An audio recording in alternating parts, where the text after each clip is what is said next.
Well, now it is my pleasure to introduce and invite a highly esteemed academic professor, Alka Parikh, the director of Center for Field Learning, Ahmedabad, India.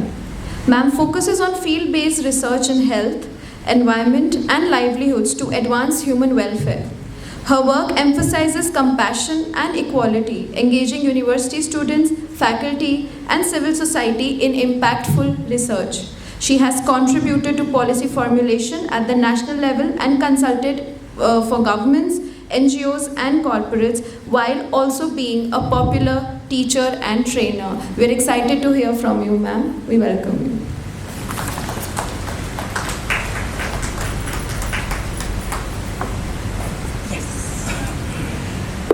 Thank you so much to all of you, especially Professor Nandini Vasistha, for inviting me to give this talk.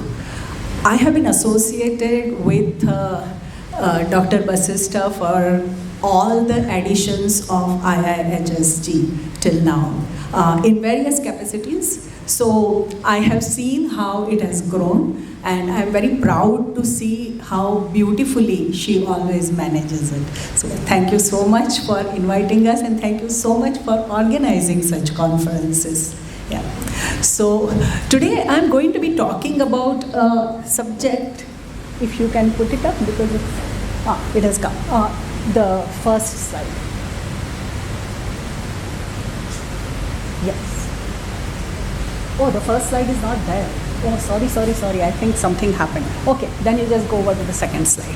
Yeah, so I'm going to be talking about something which is about the MDGs and SDGs. You have heard about it. The UN has declared the Sustainable Development Goals and the Millennium Development Goals. So I'm just going to tell you something about them and going a step further also from there. So the first thing, we call ourselves a human civilization. A civilization is a place where the civil people live civilly, right? That means that you are civil to everybody who is there in your civilization. What that means is that if you are actually civil to everybody, you would not allow some people to go hungry. You will not allow some kind of violence to happen. You will not allow any kind of wars to go on. You are civil to each other. Okay? So, to enable ourselves to actually be a civilization is something that the MDGs and SDGs actually wanted to concentrate upon. And so, as I have written, it was with such ideas that MDGs were created, to define and measure the progress of the world towards the goals that lead to the stage of higher human security. So basically, you are trying to make your society more civil. You are trying to ensure dignity of life to every citizen.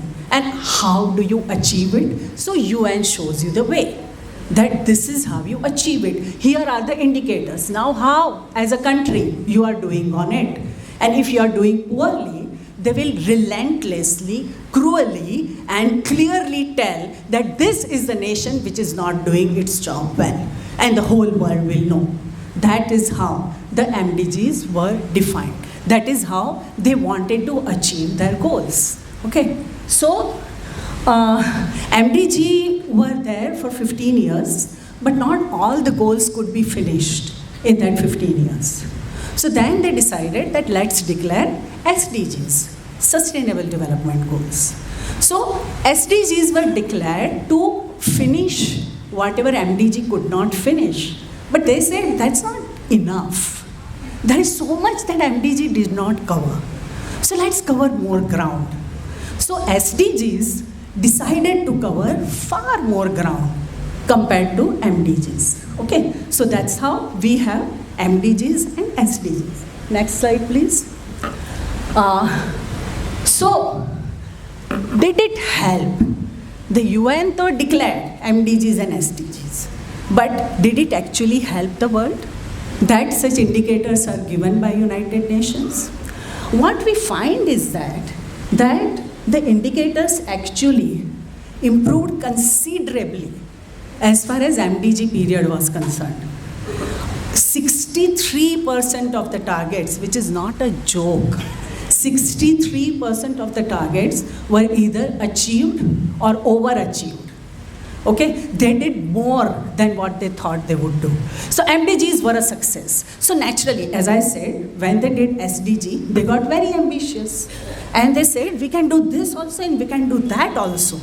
And so, if we see the progress of SDGs, we are at half time frame. 15 years में से 7 years गुजर चुके हैं. So in those 7 years, where have we reached? 65% of the targets are not achieved. We are slow on the progress or we have made no progress at all. शुरुआत बहुत जोरों से की. So we did like very good work and we achieved a lot, but then it came down. So that's what happened as far as the SDGs were concerned. SDGs had 169 targets. Now, 169 targets are not very easy to achieve for any nation. So it's not actually much of a surprise that we could not achieve much. I think that maybe we became over-ambitious. Yeah? Next slide, please.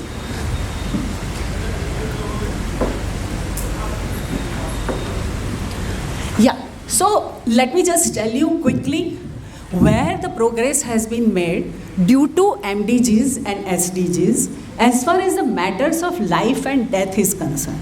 In the sense, these are like absolutely critical kind of indicators. And if those indicators are not achieved, it would result in deaths.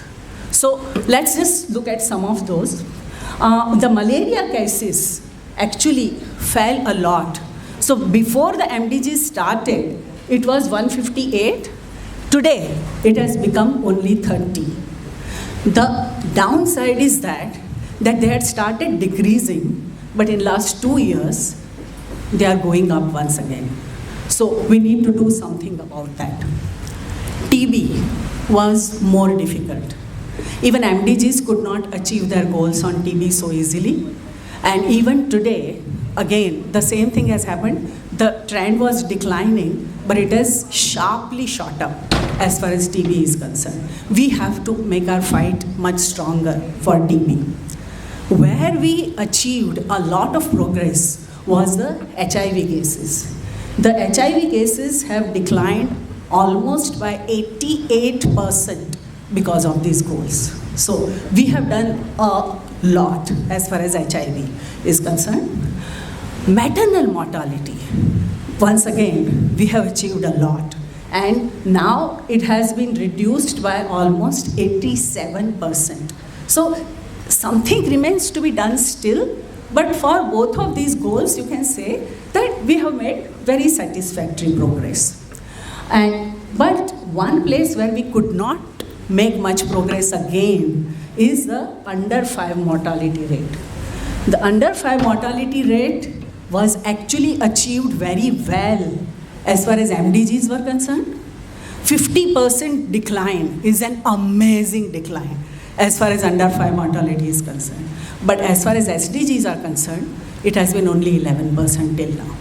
So at the most, it will be 22% or something, which is not a very good progress. Yeah, next please. But one thing which I want to point out is that yes, the progress was made, as I showed you, according to the goals or the targets which were there. Maybe we could not achieve those targets. But if you ask me, I would say that when so many thousands of lives were saved, even if it was TB, where we could not achieve that much, but we still achieved thousands of lives, thousands. So when we have achieved that, to say that we have failed completely is not correct. And I feel that yes, we will have to keep trying. Maybe we were over ambitious, but there is no need to lose heart. because we have made progress, and in that progress, so many people are alive today. People who have gotten their lives because of these efforts. It's a very important thing. Next slide, please. As far as education is concerned, in primary education, we have achieved almost everything that we wanted to. Almost 100%. 99 to 100% of the children are in school today, all over the world, which is a really big achievement. Okay? Enrollment in the secondary school is till now only 77%. So we are kind of falling behind as far as that is concerned. But when you are in primary school for 4 years, at least one assumes that you know the numbers and you know how to read and write. And that itself, if as a world we have achieved, then according to me, it's a good achievement. It's a very good achievement. As far as India is concerned, we have been able to achieve one more thing. We have achieved gender parity in both primary and secondary school enrollment. Matlab ki if there are so many boys who are of that age and are going to school, equal number of girls who are of that age are going to school. Something to be extremely proud of in a nation that Rekha ma'am said is suffering from so many problems. This is a big achievement. Unfortunately, when it comes to the 9th standard, the enrollment of girls start falling because they start withdrawing the girls. So that we still need to work on. Next slide, please.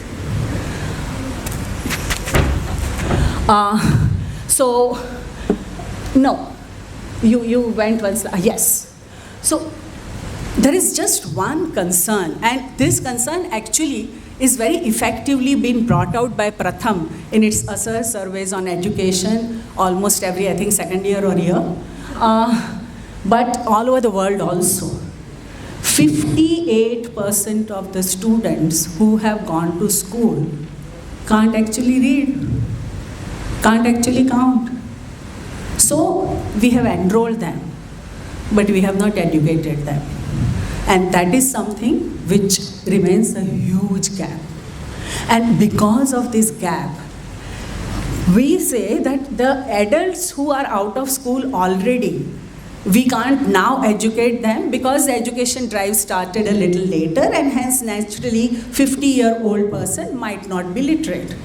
What we find is that literacy rate among the youth, 15 years old and lesser, is still only 86%. आप primary में 100% enrolment की बात कर रहे हो, and then you say that only 86% students actually are literate. I don't know where this statistics is going, but well, all these statistics are given by UN only. Next slide, please. Now, as far as India is concerned, when India started its 5-year programs or plans, India concentrated not just on education and health, but India concentrated on economic indicators also, and we used to call it the basic needs program. So how are we doing on these basic needs? Extreme poverty, as far as the world is concerned, started falling rapidly during the MDG period. I remember some people telling me that, Alka, you are a development economist and you are going to become unemployed in just 5 years because poverty is gone. Karogi kya tum? You know?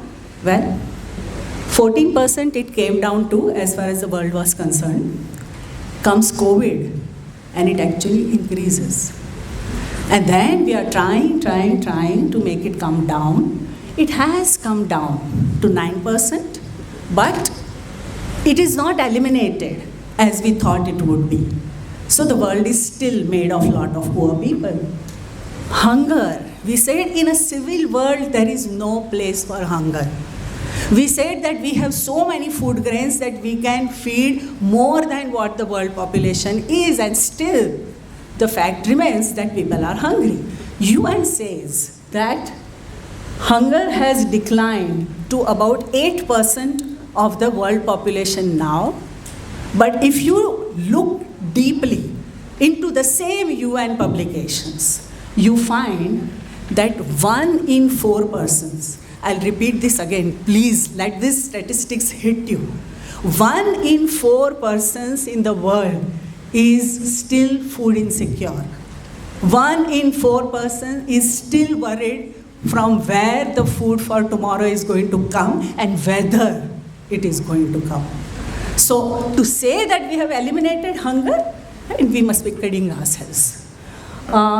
As far as housing is concerned, zero progress. The homeless population remains where it was. As far as electricity and fuel is concerned, they say that 74% of the people actually have the access to clean fuel. Indian government says that the figure goes up to almost 90% as far as the Indian population is concerned. I am a development economist. I have gone to villages and I have talked to people. They all have access to clean fuel. None of them use it. So, I mean, you have given them access, but it is not affordable to them. And if it is not affordable to them, they are not using it, and you still have the emission of carbon dioxide. And at least half, now this is like 1 in every second person in the world. Half of the world's population experience severe water scarcity, at least for some time of the year. We have not been able to provide something as basic as drinking water to our population as far as the world is concerned. India is in no better shape. In fact, we are worse, if not much worse. Yeah, next slide, please. Next slide, please. Yeah, so what could have been the causes for slow progress? Some of the reasons which have been given by United Nations is that the first one is not actually given by United Nations, but all the other experts have said that when you set 169 targets, it is not a surprise at all that you did not achieve it. So fine, you did not achieve, we knew that you would not achieve. The second cause is COVID, because as I said, as far as the incomes, as far as hunger, as far as employment, all of these things suffered a lot because of COVID. I don't even need to go into details of that. You have experienced it. You have lived through it. You know what I'm talking about. And the reason now why the goals are not being achieved is because of the kind of wars which are happening. In Africa, many nations are fighting with each other. You all know about the war which is happening between Ukraine and Russia, and which is happening between Israel and Palestine, or rather we would say, you know all about how Israel is bombing and destroying the entire population of Palestine. So all of this, of course, is going to be affecting the indicators as far as the world is concerned. Next slide, please. So that was as far as the goals were concerned, the targets were concerned, and as I told you, some of them have actually helped us because we have been able to save lives. We have been able to give education to a lot of people. But the criticisms for MDG and SDGs also are very loud and clear, and I'll tell you some of them.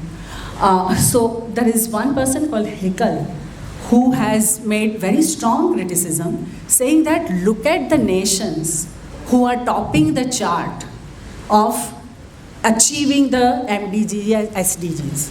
They are like Sweden, they are like Finland, they are like Denmark.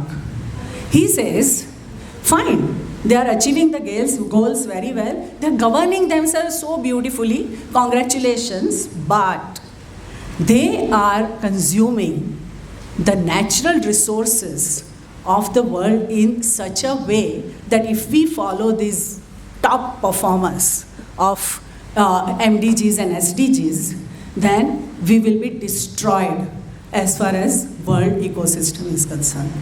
So he asks, are we defining ourselves properly? What are we doing? Is this where we want the entire world to move? Towards complete natural destruction? So this is the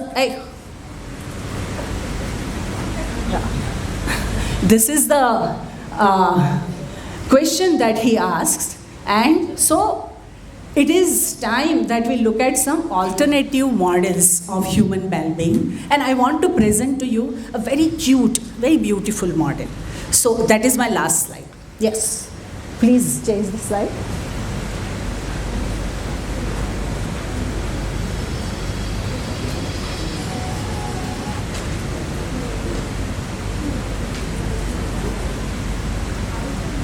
It's not coming.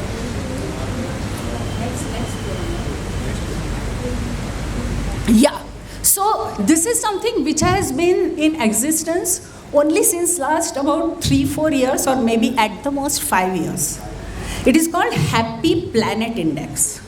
So what do these people say?